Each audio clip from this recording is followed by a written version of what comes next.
Hi folks, well today I want to show you a few advanced techniques on how to cast a fly line. Hopefully after lesson 1 you've been practicing those few things that I've shown you and you're now ready to start shooting line. But before we do that, let's just recap on a couple of important points. Remember, when holding a rod, grasp it like you're shaking somebody's hand and point your thumb up to the tip of the rod. Make sure you keep that wrist locked and you're not opening it, causing open loops in your line, and all the motion is coming from the elbow.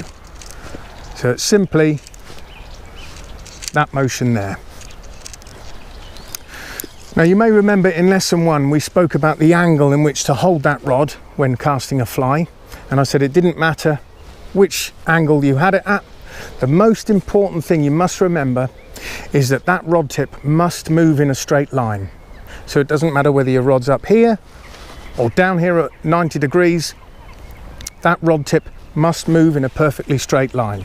I have seen people, when they're casting to the side, they're doing some sort of swishing motion like this, and of course the line then isn't moving aerodynamically and you're not going to be able to shoot that line at all.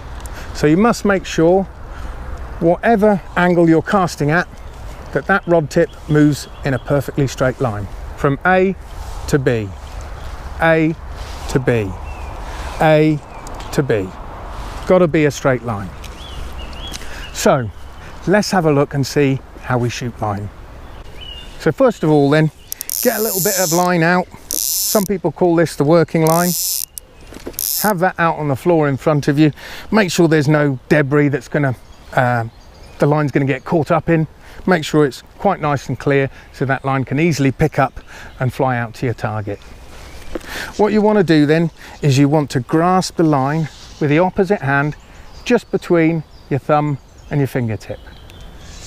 And then when you make each false cast, you tug at that line, you haul it.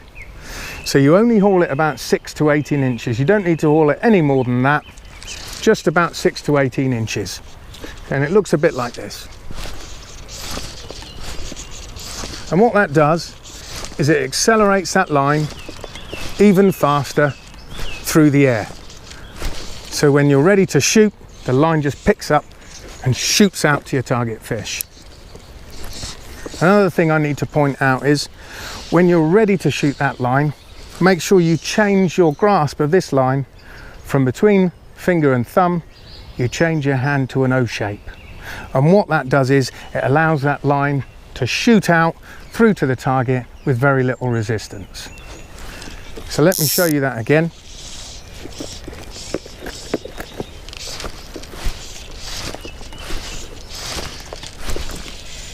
There we go, and it shoots out.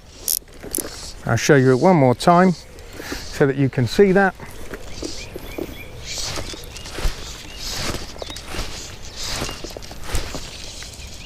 There we go. You can see it goes through the O shape quite nicely. So let's have a look now at other casts we can use that are perfect for when we've got a lot of bushes or trees behind us. One of them we use is called the steeple cast. Now the steeple cast, instead of bringing your arm directly behind you like so, what you do is you bring your rod straight up. So that line shoots almost vertically straight up behind you and it misses the obstacles that are behind. So let's have a look and see how that works. So what you do is you pick the line straight up and then you cast straight forwards again. You've got to be careful that you resist bringing the rod straight down, because otherwise your line's just going to bury itself straight in the water. So let's have a look at that again. Straight up, straight out to your target.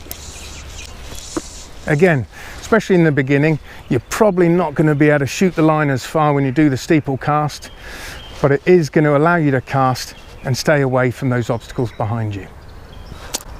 Right, another little cast I'm going to show you is called the bow and arrow cast, and it's exactly what it says. What we do, this is very good if you're stalking fish, but they're close in, but again you've got a lot of trees behind you, a lot of bushes. This is a great little cast to pick off those fish when you're stalking them. And what we do is simply this. Grab hold of the line about halfway up the rod, point your rod out to the target and pull back to about chest height. And then you simply let go and it takes that line out to the target. What you don't want to do is grab the line down by the reel. If you do that, you're going to have to pull way back, and you can see that the end of my rod starts dancing around all over the place, and it's going to be very difficult to shoot that line accurately. So all you do, grasp that line about halfway down the rod, point the rod to the target, pull back, let go, and it will take the line out. Again, you're not going to be able to cast very far with this one, but it is a great technique, like I say, when you're stalking fish and you're in close to them. What you've probably noticed in lesson 1 and today, we haven't been using a leader or even a fly. We've just simply been using the line itself. This is because when you first start, you're better off not using a leader or a fly. Just get used to practicing the casting with the line itself. Once you're confident and comfortable with that, what I would suggest is put a leader on and then just tie on either a bit of yarn or a bit of fluff to offer the resistance that a fly would. Then once you're confident and comfortable with that, then you can start using reel flies.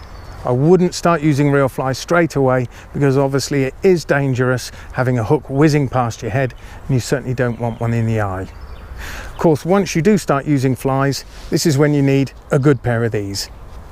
These are polarizing sunglasses, and they're great for 2 different reasons. The first one is that they allow you to see straight through that water to your target fish. And of course, the second reason is for safety. If you've got a pair of these on, it's very unlikely you're going to get a fly in the eye. So hopefully you've enjoyed that lesson. You can go away and practice those techniques, and we'll see you on the next one.